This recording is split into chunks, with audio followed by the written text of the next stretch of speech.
लड़कीबाज पड़ोसी। ये हैं मिस्टर मनसुख। उम्र 60 साल।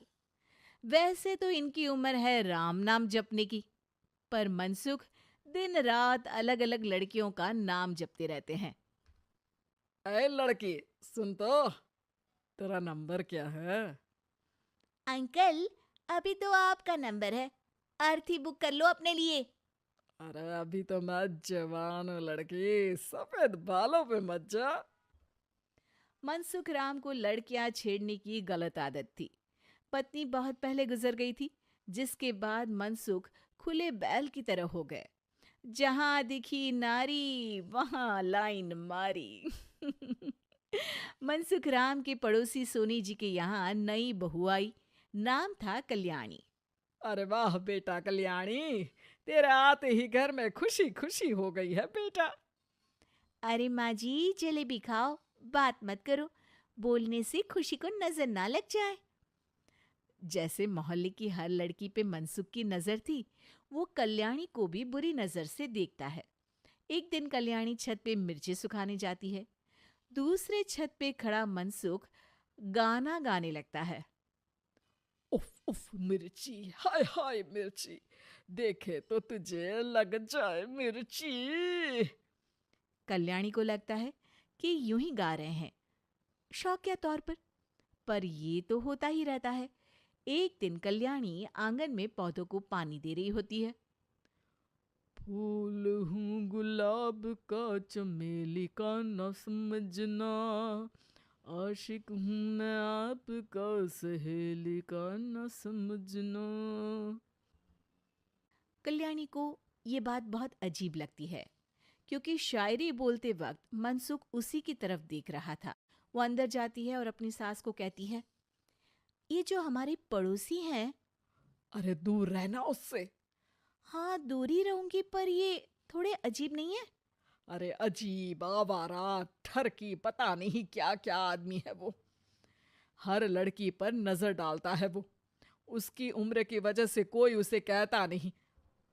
बाकी उसे आसपास रखना भी नहीं चाहिए।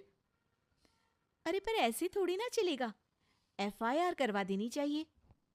हवालात में हवा और लात खाएंगी तो समझ जाएंगे। अरे यही तो दिक्कत है ना समाज की। जिसके साथ दिक्कत होती है उसको भी समाज गुनहगार समझता है। लड़की अगर बोल दे कि फलाने ने मुझे छेड़ा है, तो कुछ लोग तो ये कहने लगते हैं कि लड़की की भी रजामंदी होगी ही। ये तो है, पर कुछ तो करना ही पड़ेगा। नहीं बेटा, कुछ मत कर। जबरदस्ती हम किसी से लड़ेंगे नहीं। हमारा परिवार इज्जतदार परिवार है। कीचड़ में जाएंगे तो हम भी तो गंदे हो जाएंगे ना। लेकिन सासू माँ, कीचड़ में जाए बिना गंदगी कैसे साफ होगी? अरे बेटा, मैं तो यही कहूंगी कि तू नई बहू है। अपना रुतबा बना बाकी औरतों में। अपनी समझदारी से, अपने काम से इन चक्करों में मत पड़ बेटा। बहू सास की बात ना चाहते हुए भी मान लेती है। और कई ऐसे मौके आते हैं जब मनसुख बहू पर उल्टे कमेंट्स करता है। जैसे एक दिन जब बहू छत पर सफाई कर रही होती है तो मनसुख छत पे आकर गाना गाने लगता है। तेरा ध्यान किधर है, तेरा हीरो इधर है, तेरा हीरो इधर है। मेरा ध्यान तो आपकी हरकतों पे ही है। थोड़ा आप भी ध्यान दो कि क्या कर रहे हो आप। अरे बहुत तीखी हो और मुझे मिर्ची पसंद भी है। अरे वाह। बुढ़ाओ कहीं के। बहू वापस अपने कमरे में नीचे चली जाती है। वो किसी को बताती नहीं है कि आज मनसुख ने उसे क्या कहा, ताकि घर में टेंशन ना हो। एक दिन बहू घर के बाहर रोड पर ठेले वाले से सब्जी खरीदने जाती है। भैया, प्याज के भाव कम करो ना, बिना प्याज काटे ही रुला दोगे वरना। तभी बहू की नजर मनसुख पर पड़ती है, जो वहां से गुजर रही एक लड़की को देखकर कहता है, शीशी भरी गुलाब की, पत्थर पे फोड़ दूं।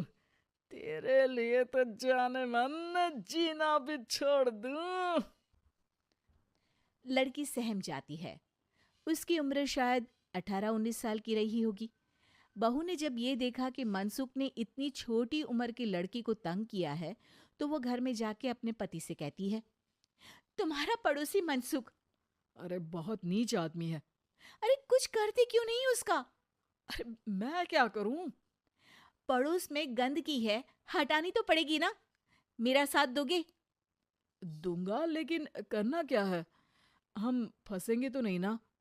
डरो मत, अच्छे काम करने से डरना नहीं चाहिए। उस दिन कल्याणी अच्छे से तैयार होती है और मनसुख के घर जाती है। अरे वाह, आज तो घर में चांद उतर आया है। आपकी शायरी, आपके गाने मुझे यहाँ खींच लाए। शाम को मेरे पति और सास घर पर नहीं रहेंगे।